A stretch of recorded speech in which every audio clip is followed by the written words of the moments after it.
Hello hi నమస్కారం మిత్రులారా, అందరికీ good evening. This is journalist Suranna. ఖచ్చితంగా ఈ వీడియోని స్కిప్ కాకుండా వినండి. మన మధ్యలో ఒక ఉన్నతమైన భావాలు కలిగిన వ్యక్తి, యూత్ ఐకాన్, సిర్పూర్ నియోజకవర్గపు 001 సిర్పూర్ కాన్స్టిట్యున్సీ నియోజకవర్గపు ముద్దు బిడ్డ అయినటువంటి దిలీప్ జాడి గారు నేను ఒకసారి పిలుస్తున్నాను. అన్న ప్లీజ్ వెల్కమ్ అన్న. వాస్తవానికి యూత్ ఐకాన్ అంత మాత్రం కాకుండా సమతా సైనికల్ సోల్జర్, అంబేద్కర్ భావాలు ఇక విపరీతంగా కలిగిన వ్యక్తి.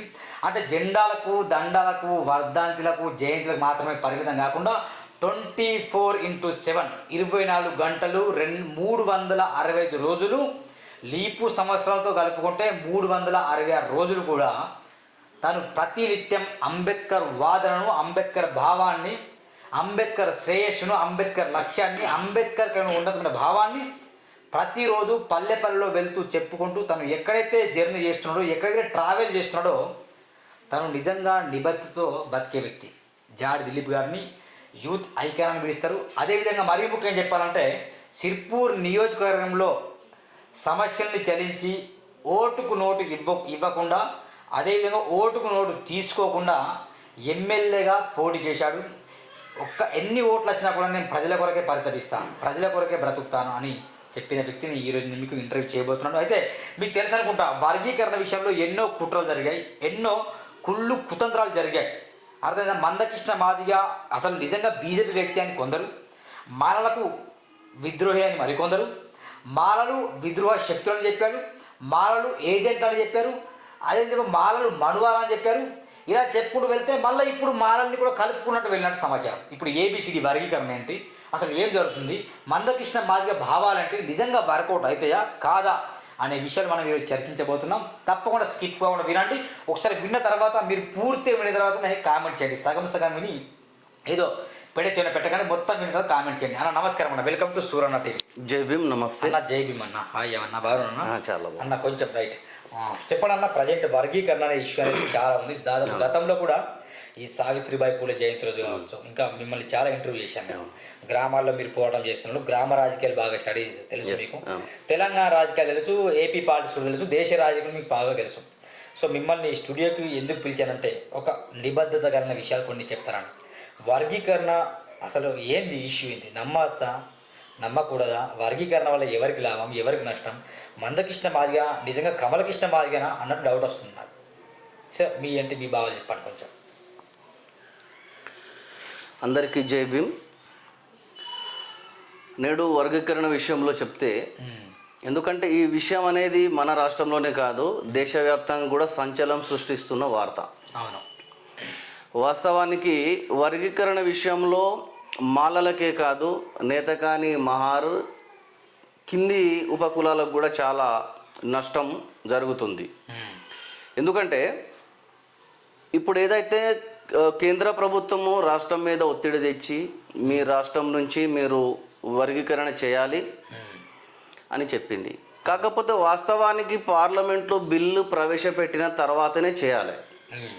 ఇవేం చేయకుండానే నోటిఫికేషన్ ఇచ్చినట్టు, ఏదో జాబ్లో ఇంటర్వ్యూలో నోటిఫికేషన్ ఇచ్చినట్టు వర్గీకరణ చేసి పడేశాను.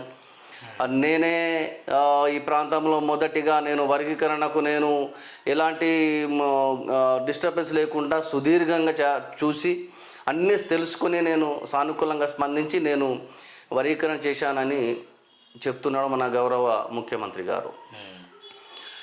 పని చేసింది మంచిదే. ముఖ్యమంత్రిని మేము విమర్శించడం లేదు, మందకృష్ణ మాదిగని విమర్శించడం లేదు, సామాజిక ఉపకులాలని విమర్శించడం లేదు. ఎందుకంటే ఎవరి హక్కు వాళ్ళది.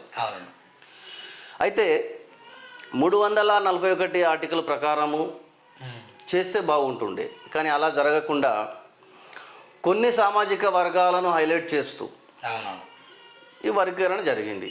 ఈ వర్గీకరణకు ఎవరికి లాభము అంటే కొందరికి మట్టుకే లాభం ఉంది. మిగతా 59 ఉపకులాలు, మిగతా ఉన్న చాలా తక్కువ కమ్యూనిటీ కలిగిన కులాలు కూడా ఉన్నాయి. కాబట్టి వాళ్ళందరికీ నష్టమే. కేవలం 9% మాదిగలకు, 5% మాలలకు, ఇక్కడనే ఎంత అయింది? 14%. ఉన్న 15%లలో 1% ఉపకులాలకు వెళ్ళినట్టుంది. అవును, నష్టమేనా మీరు అన్నట్టు? చాలా నష్టమే. ఎందుకంటే ఇప్పుడు 1%లో ఏదైతే లబ్ధి పొందని వ్యక్తి ఉంటే అది కూడా మళ్ళీ బీకే వస్తున్నది కదా. అవునవును. ఇప్పుడు అది 9, ఇది ఒకటి 10, 11, 10 రిజర్వేషన్ ఆయనకే వస్తాయి. మళ్ళీ ఉన్న 5 ఏదైతే రిజర్వేషన్ 29 ఉపకులాలకు పెట్టిండో సిలో, దాంట్లో మాలలు హైలైట్గా ఉన్నారు ఆడ. అవును. అంటే కొంత మెజారిటీ పీపుల్స్. అవును. దాని తర్వాత నేతకాని మహార్లు. నేతకాని మహార్ ఉన్న ఒక విషయం జ్ఞాపకం వచ్చింది. నిన్నటి రోజున సోమాజిగూడ ప్రెస్ క్లబ్లో మన వెంకటేష్ నేత ఉన్నారు. ఆయన తెలుసు అనుకుంటా, ఆయన రాజకీయ నాయకుడు. ఆయన ఆధ్వర్యంలో జాడి ఆయన ఎవరైనా ఉన్నారు వాళ్ళ పేర్లు నాకు అందరు కలిసి ఒక 50 మంది నేతకాని మహార్లు సైతం వెళ్ళి కూడా మందకృష్ణ మాది పక్కన నిలబడి కూడా ఇన్ని రోజులు మందకృష్ణ ఎవరైనా తిట్టిండో వాళ్ళందరూ వెళ్ళి కూడా మద్దతు కూడా నాకు చాలా విచిత్రం అనిపిస్తుంది. ఎంత నిజమైంది మరి? చాలా మీరెంతైతే విచిత్రపడుతున్నారో దానికన్నా నేను చాలా విచిత్రపడుతున్నాను. ఎందుకంటే నా సోదరులు తెలిసి వెళ్ళారో తెలియక వెళ్ళారో నాకైతే అర్థం అవట్లేదు. మరి వాళ్ళు వెళ్ళిన పరిస్థితి, అక్కడ చెప్పుకున్న పరిస్థితులు చూస్తూ ఉంటే మేము, ఎందుకంటే యూట్యూబ్లో కానీ సోషల్ మీడియాలో కానీ వింటున్నాం మేము.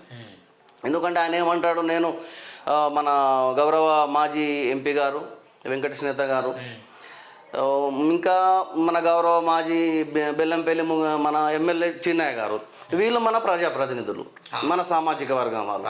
వీళ్ళ 5-10 సంవత్సరాలలో మాలల గురించి కానీ, నేతకాని గురించి కానీ, మార్ల గురించి కానీ, వర్గీకరణ విషయంలో కానీ, మా సామాజిక కులాలకు కావలసిన హక్కుల సాధన కోసం కూడా కానీ ఏం మాట్లాడలేదు. ఇక వారు ఎవరి కోసం పోరాటం చేసిన అనేది మాకు తెలియదు. కానీ ఇప్పుడు ఏమంటుండే కొత్తగా మేము మాదికలకు సపోర్ట్ అంటున్నారు. ఇప్పుడు వీళ్ళు సపోర్ట్ వల్ల వాస్తవానికి నేతకాని సమాజం, మహార్ సమాజం నష్టమేగా వీళ్ళకి. మరి చాలా నష్టం. వీళ్ళు ఎందుకు వెళ్ళినట్టు? అదే మళ్ళీ అక్కడ వెళ్ళకుండా ఇంకొక హైలైట్ జోక్ ఏంటంటే, ఇప్పుడు నేతకాని సామాజిక వర్గం నుంచి ఒక సంఘం వెళ్ళింది, మహార్ సామాజిక సంఘం నుంచి ఇంకో సంఘం వెళ్ళింది. అంటే 2-3 రాష్ట్ర నాయకులు కలిసి దాదాపు ఒక 20, 30, 50 మంది కలిసి అక్కడ వెళ్ళి వాళ్ళు చెప్తున్న విషయం ఏంటంటే, మేము మా సామాజిక వర్గానికి ఏదన్నా చేద్దాము, మా సామాజిక వర్గానికి రిజర్వేషన్లు పెంచాలి, ఒక ప్రత్యేకమైన కేటగిరీలో మాకు ఒక కార్పొరేషన్ కావాలని డిమాండ్ చేస్తూ వాళ్ళు ఇచ్చేది సీఎం గారికి ఇవ్వాలి మెమోరాండం కదా. కానీ అక్కడ పోయి మందకృష్ణ గారితో వాళ్ళంతా కలిసి మాట్లాడుకుంటూ అక్కడ పోయి సీఎం గారితో క్లారిటీ లేదు, వర్గీకరణ అవును. నిజంగా తెలిస్తే ఉద్యమానికి 30 సంవత్సరాలు పట్టదు. అవును, తెలియదు, ఆయన క్లారిటీ లేదు. మరి అలాంటి వ్యక్తి మనం మెమోరాండం ఇవ్వడం అనేది ఇది బిగ్గెస్ట్ జోక్ అనిపిస్తుంది. అంటే ఇక్కడ మళ్ళా ఇంకేందంటే, మన ప్రధానమంత్రి కూడా సైతం కూడా ఆయన పెద్దన్న అంటున్నాడు. చంద్రబాబు నాయుడు మన ఏపీ ముఖ్యమంత్రి కూడా ఒకప్పుడు ఆయనకు ఆయన ఏమంటాడంటే, నేను పెద్దమాదిగారని చెప్పుకున్నాడు. ఎప్పుడు 2011 క్రితం. అంటే ఎందుకు వీళ్ళు ఇట్లా ఇది ఆయనను హైలైట్ చేస్తున్నారు? అసలు దీని వలన మరి అది మాదికలకు లాభమా లేకుంటే మిగతా 59 ఉపకులకు లాభమా అంటే ఇక్కడ లాభం అనేది అయితే ఏం కనిపిస్తుంది, మొత్తం స్వార్థమే ఉంది. ఎవరి స్వార్థం వాళ్ళకు, ఎవరి రాజకీయం వాళ్ళకు. ఏదో విధంగా పెత్తనం చెలాయించాలి, సామాజిక వర్గాల మీద కప్ చేసుకుని నేను రాజకీయం చేయాలనే ఉద్దేశంతో వెళ్తున్నారు తప్ప ఆ సామాజిక వర్గాలకు న్యాయం చేయాలని వెళ్ళడం లేదు. ఒకవేళ వెళ్తే బోర్లకుంట వెంకటేష్ నేత కూడా మన సామాజిక వర్గం ఓట్లు పొందుకొని ఇప్పుడు ఆయన మన సామాజిక వర్గానికి ఏం చేసింది లేదు, ఏం లేదు. ఇక ఎప్పుడైనా రాజకీయాలకు తనను తాను వాడుకోవడం కోసము ప్రెస్ మీట్ పెట్టడం కావచ్చు, ఇట్లా చేయడం కావచ్చు. ఇప్పుడు రీసెంట్గానే అదే నాకు ఏం మాటలు అర్థం కాదు నిన్న నేను చూసి.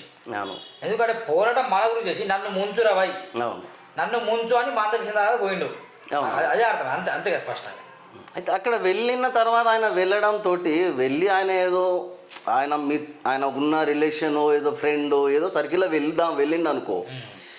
అక్కడ ఎప్పుడైతే మన ముఖ్యమంత్రి గారు రేవంత్ రెడ్డి గారు ఒక స్టేట్మెంట్ ఇచ్చాడు, ఏంటంటే నేను వర్గీకరణ చేసినాను, ఇగో ABC, ఇందులో ఇంత ఇందులో ఇంత ఇందులో ఇంత అని పెట్టేసిన తర్వాత వెంటనే ఒక మీటింగ్లో వెళ్ళి ఏమంటాడంటే, మన మందకృష్ణ మాదిగ అన్న మమ్మల్ని కూడా మీ దాంట్లో కలుపుకుంటాడు. ఓరి దేవుడా, అట్టే కలుపుతారు అంటే మాదిగలలో కలుపు అంటున్నాడు. అంటే ఈ నేత కానీ మార్లంతా మాదిగలో కలిస్తే ఇంకేంది ఇది పరిస్థితి? ఎందుకు ఆ ముచ్చట ఆయన అనాలే? మరి అది ఫోన్లే. ఆయన వెళ్ళని ఆయన మమ్మల్ని అంటే 30 ఎందుకు పోవడం చేయని మరి అంతే కదా. ఇప్పుడు ఎందుకు మరి ప్రెస్ మీట్ల గుద్దకి వెళ్ళడు?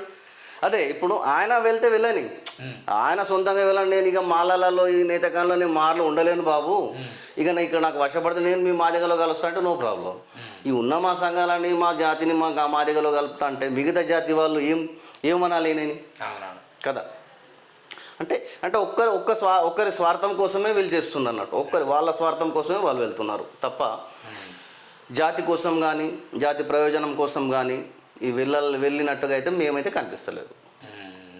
మరి ముఖ్యంగా దీంట్లో ఏమన్నా మందకృష్ణ మాదిగ కావచ్చు, వెంకటేష్ నేత కావచ్చు, ఎవరైతే ఇట్లా సక్సెస్ అవుతారా? ఇక సక్సెస్ అంటే ఇప్పుడు ఉన్న ఈ పరిణామాలను మనం చూస్తూ ఉంటే మాదిగ వాళ్ళు సక్సెసే. 59 ఉపకులాల్లో మాదిగ సక్సెసే. వాళ్ళు ఏ ప్రభుత్వం వచ్చినా కూడా వాళ్ళు సక్సెసే. వాళ్ళు ఆంధ్ర పోని, తెలంగాణ పోని, అటు పోయి మన యూపీ పోని, గుజరాత్ ఎక్కడ పోయినా వాళ్ళు సక్సెస్ అవుతున్నారు కదా, వాళ్ళు సక్సెసే. కానీ ఉన్న ఈ మిగతా కులాలు మాత్రం సక్సెస్ కాదు. ఎందుకంటే ఇప్పుడు ఏదైతే మినిస్టర్లు కానీ ఎమ్మెల్యేలు కానీ ఎవరైనా కానీ ఇప్పుడు మన సమస్య కోసం ఒకరి దగ్గర వెళ్ళినాం, అయ్యా మా సమస్యను పరిష్కరించాలి అంటున్నాం.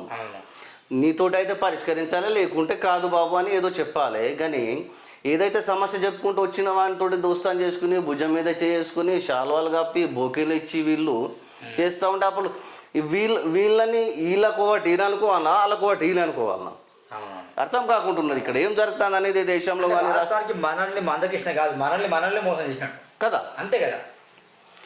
ఇప్పుడు మన గౌరవ ముఖ్యమంత్రి గారు కూడా ఒక సమస్య కోసం ఆయన వెళ్ళి ఆయన స్టేట్మెంట్ ఇచ్చేయాలి కదా, అక్కడికి అయిపోయింది ఆయన సమస్య. మీదేదో మీ పాటలు మీరు పడాలనాలి. మరి ఆయన వచ్చినప్పుడల్లా బొకే ఇచ్చి ఆవన్నీ ఇచ్చి శాలవతో సన్మానం చేయడం అంటే ఇక్కడ ఏమనిపిస్తుందాడా? అవునా కదా. అంటే ఏకపక్ష ధోరణిలోనే వెళ్తుంది. అంటే ఏదైతే బెనిఫిట్ ఉన్నదో వీళ్ళకే చేయాలి, వీరు మెజారిటీ పీపుల్ అనే ఒక అంశం మీద. ఎందుకంటే ఆయన మన గౌరవ ప్రధానమంత్రి గారు ఈయనని ఎంత అయితే భుజం మీద చేసుకుని నా పెద్దన్న అని అన్నారో, మరి ఆయన ఇన్స్పిరేషన్ తీసుకుని ఈయనేమని అంటున్నాడు కావచ్చు. నేను కూడా ఈయనని కొంచెం హైలైట్ చేస్తే నాకు కూడా బాగుంటుంది కాబట్టి వినోదను కానీ ఈయన అనుకుంటుడు కావచ్చు. ఏదేమైనా కూడా వాళ్ళు ఏ గంగలో పోయినా మనకు అనవసరం.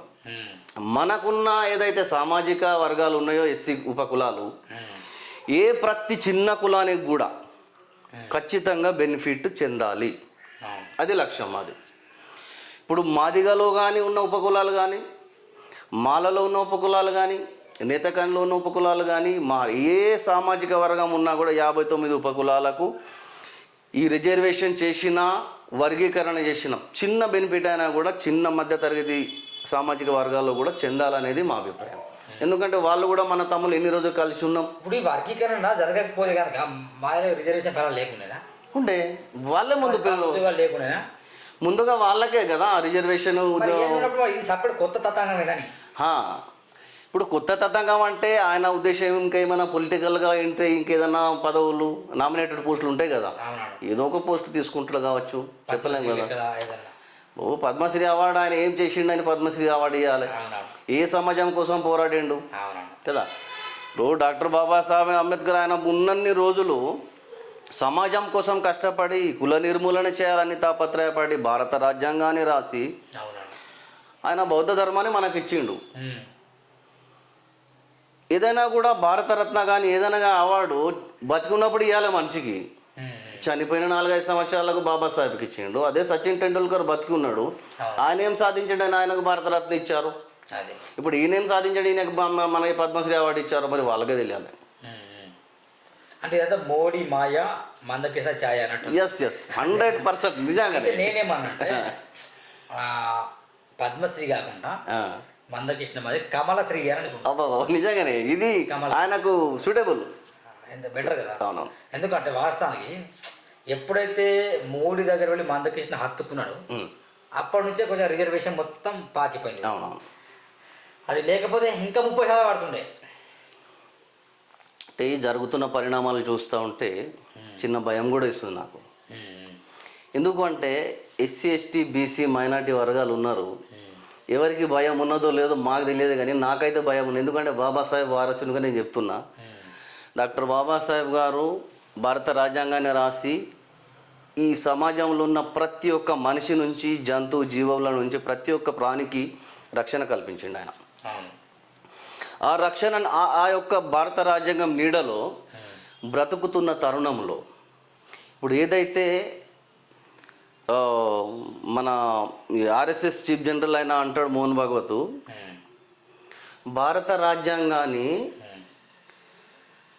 సైలెన్స్గా ఆయన మారుస్తాడట, గుట్టు చప్పుడు కాకుండా.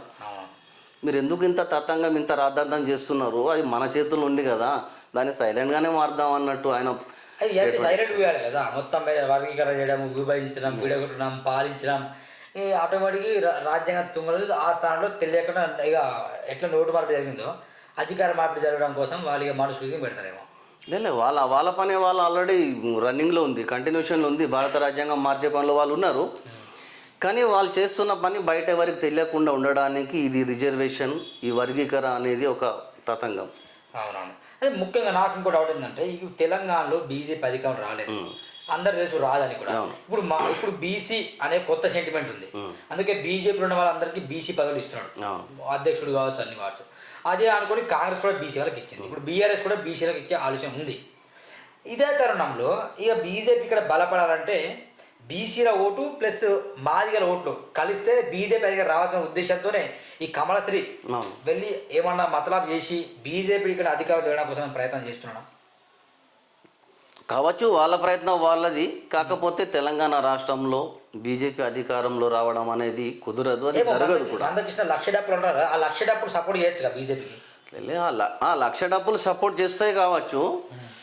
ఇప్పుడు రానున్న రోజుల్లో చెప్పలేము, కానీ ఇప్పుడున్న ఈ 5 సంవత్సరాలు మాత్రం బీజేపీ రావడం కష్టమే. ఏదన్నా ఈ ఎమ్మెల్సీలు ఎంపీలు ఏదో ఒకటి 2 కొట్టుకోవచ్చు, దాంట్లో ఏమో ఎందుకంటే మన బీసీ వర్గం వాళ్ళు ఏదైతే 54 ఉపకులాలు ఉన్నాయో వాళ్ళు అగ్రవర్ణాల వాళ్ళు అనుకుని వాళ్ళు బీజేపీకి సపోర్ట్ చేస్తున్నారు. పాపం వాళ్ళకి తెలియదు వాళ్ళు కూడా శూద్రులని. అంటే శూద్రులు అంటే ఒక మాల మాదిగలే అనుకుంటున్నారు, కానీ ఎస్సీ ఎస్టీ బీసీ మైనార్టీలు అందరూ కూడా శూద్రులే. కాబట్టి ఆ శూద్రులు అనే విషయం వాళ్ళకి ఎప్పుడు అర్థమవుతుందో అప్పుడు ఖచ్చితంగా బీజేపీ నుంచి బయటకు వస్తారు. నెక్స్ట్ మీ ప్లాన్ ఏంటంటే, ప్లాన్ అనేది ఏం లేదు మిత్రులారా. నేను ఒకటి మంచి మెసేజ్ అనుకోండి, హితబోధ అనుకోండి, ఏదైనా సజెషన్ కూడా అనుకోండి, ఏమైనా అనుకోండి. నేను మా నేత కానీ మాల సంఘాలకు మిగతా ఏదైనా ఉప సంఘాలకు ఏదైనా కానీ వాళ్ళకి చెప్పే హెచ్చరిక అనుకోవాలి, లేకుంటే వాళ్ళకు సజెషన్ అనుకోండి. మిత్రులారా, మీరు ఒకటి గమనించాలి. మొన్నటి ఏదైతే స్టేట్మెంట్ హైదరాబాద్ వేదికగా మరి మందకృష్ణ గారు ఇచ్చారో దాంట్లో మహార్ సంఘం వెళ్ళింది, నేతకాని సంఘం వెళ్ళారు, ఇంకా ఏదేదో వేరే సంఘాలు వెళ్ళినాయి. వెళ్ళిన తర్వాత వీళ్ళ వర్షన్లో వీళ్ళు మెమోరాండము సీఎం గారికి ఇచ్చారు. ఇచ్చిన క్రమంలో అక్కడ ప్రెస్ మీట్ పెట్టిన తర్వాత ప్రెస్ మీట్లో మన గౌరవ పద్మశ్రీ మందకృష్ణ గారు ఒక ముచ్చట చెప్పారు. ఆ ముచ్చట ఏంటంటే, నేను మహార్ల ప్రతినిధి అన్నారు. ఎట్లయితాడండి మహార్ల ప్రతినిధి అయినా? మనవాదులు కదా, అయితే మాలనే మనవాదులు అంటాడు, నేతకాలని మనవాదులు అన్నాడు, ఇప్పుడు మహార్లని మనవాదులు అన్నాడు. ఇప్పుడు ఉండాలి. అందుకోసమే నేను మీడియా ముందు వచ్చాను ఈరోజు. మన మార్లకు నేతకాని మాల సామాజిక వర్గాలు ఎవరైతే ఉన్నావో, ఎవరైతే మందకృష్ణ మాదిగకు సపోర్టింగ్గా ఉన్నారో, వాళ్ళు ఎంత పెద్ద తోపు తుడుం నాయకులు ఉన్నా కానీ నేను వాళ్ళకి చెప్పే ఒక హెచ్చరిక ఇది. ఎవరైనా ఉంటే దయచేసి బయటికి రండి, మీ సామాజిక వర్గం కోసం పోరాటం చేయండి. అక్కడ ఉన్న ఏదైతే సామాజిక హక్కులు ఉన్నాయో హక్కుల కోసం పోరాటం చేసి రేపటి రోజు మీకు మీ పేరు ఉంటుంది, మీకు రాజకీయంగా కూడా మీకు లబ్ధి అవుతుంది. ఎందుకంటే ఎవరైతే హెల్ప్ చేస్తారో వాళ్ళు ప్రజలు గుర్తించారు కదా. ఇప్పుడు ఆ రోజు మన చిన్నన్న గారిని గెలిపించింది ఇదే మారనేత కానీ సమాజం, మళ్ళీ వెంకటేష్ నేతాన్ని గెలిపించింది ఇదే మార సమాజం, నేత కానీ సమాజం కదా. ఇప్పుడు మన గౌరవ ముఖ్యమంత్రి రేవంత్ రెడ్డిని గారికి కూడా మేమే ఓట్లు వేసినాం, మేమే వేయలేదా? మేము కూడా వేసినాం. చంద్రబాబు అప్పుడు ఉన్నప్పుడు ఆయన కూడా మేమే వేసినాం. ప్రతి ఒక్కరికి మేమే వేస్తున్నాం కదా. ఇంత చక్కగా కేవలం మమ్మల్ని ఓట్ బ్యాంక్గానే వాడుకుంటారు తప్ప మా సమస్యలను గుర్తించడం లేదు. మరి ఏ విధంగా మాకు ఆయన మహర్ల ప్రతినిధి అవుతారో ఆయనకే తెలియాలి ఈరోజు. ఎందుకంటే నేను ఒక బాధతో నేను ఈ మీ కెమెరా ముందు వచ్చానండి. ఎందుకంటే నా మహార్ నేత కాని సమాజానికి అన్యాయం జరుగుతుంది. ఎందుకంటే కొందరు రాజకీయ లబ్ధి కోసము ప్రత్యేకమైన కార్పొరేషన్ పెట్టాలంటున్నాడు. ప్రత్యేకమైన కార్పొరేషన్ తర్వాత ముందు నీ సామాజిక వర్గానికి న్యాయం జరిగిందా లేదా, ముందు జరిగిన తర్వాత నువ్వు కార్పొరేషన్ కోసం కొట్లాడచ్చు. మన మెజార్టీ చూపించిన తర్వాత కార్పొరేషన్ వాళ్ళే ఇస్తారు కదా. అయితే ఇప్పుడు ఏదైతే మన మహర్ల ప్రతినిధి అన్నారో, నేను అన్నగారిని అడుగుతున్న మందకృష్ణ మాదిగ అన్నగారిని, అన్న మీరు మహర్ల ప్రతినిధి అన్నారు, చాలా సంతోషము. ఎందుకంటే ఇంత యావత్ భారతదేశంలో మీరు ఒక హైలైట్ ఫిగర్ అయ్యారు ఈరోజు కదా. మరి ఇంతటి ఒక సెలబ్రిటీ మహర్ల ప్రతినిధి అనడం సంతోషంగా ఉంది. కానీ మీ పనితనం అనేది క్రియారూపకంగా చూపిస్తే బాగుంటుంది.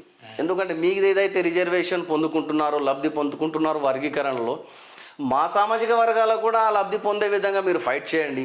అప్పుడు మహర్ల ప్రతినిధి అవుతారు కదా. ఎప్పుడైతే మన ఉమ్మడి రాష్ట్రంలో గౌరవ ఆంధ్రప్రదేశ్ ముఖ్యమంత్రి చంద్రబాబు నాయుడు గారు ఉన్నారు కదా, ఆయన ఉమ్మడి రాష్ట్రంలో ఉన్నప్పుడు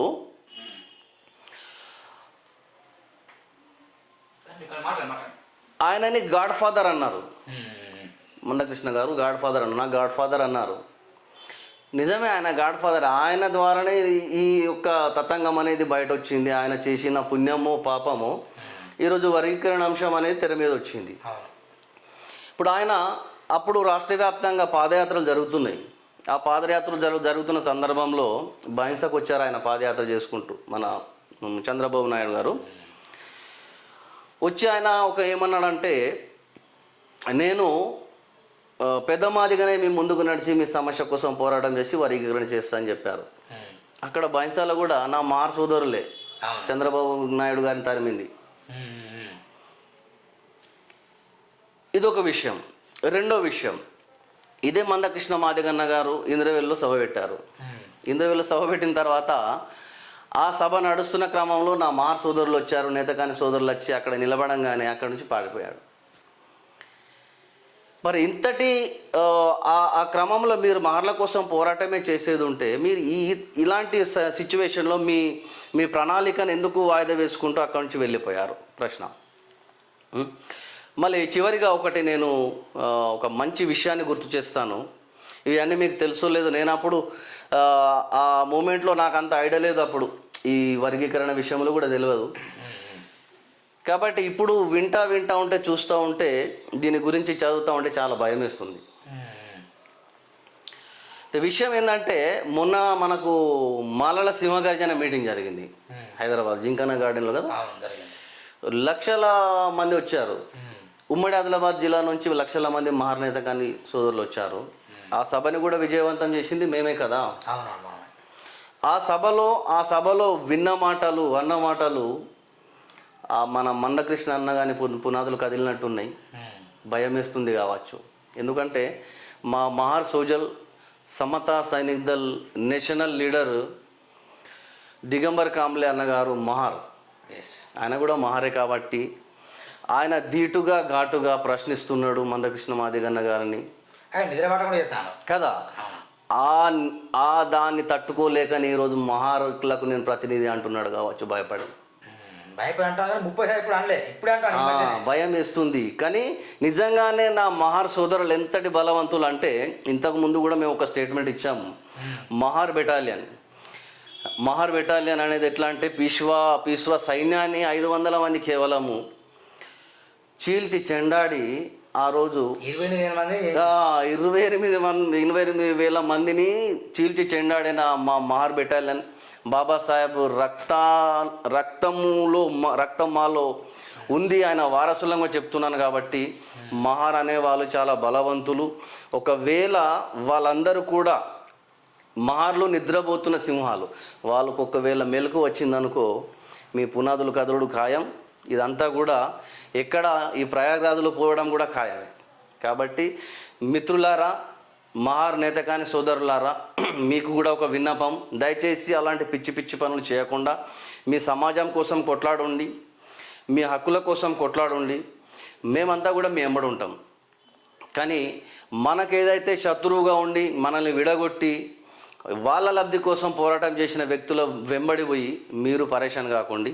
మరి ఇలాంటి అబద్ధపు ప్రచారాలు చేస్తూ పిచ్చి పిచ్చి పనులు చేయకుండా జాగ్రత్తగా ఉండి మీరు ఇలాంటి మళ్ళీ అబద్ధపు మాట్లాడకుండా ఉండడం మీకు మంచిది, మాకు మంచిదని ఈ యొక్క మీడియా సమావేశంలో మీకు విన్నపం చేస్తూ హెచ్చరిస్తున్నా. ఇదండి ముఖ్యంగా దిలీప్ జాడి గారితో ఇది స్పెషల్ ఇంటర్వ్యూ కాకుండా స్పెషల్ టాక్ లాగకండి. వాస్తవానికి ఎందుకంటే మన వాళ్ళు మనకే శత్రువులు.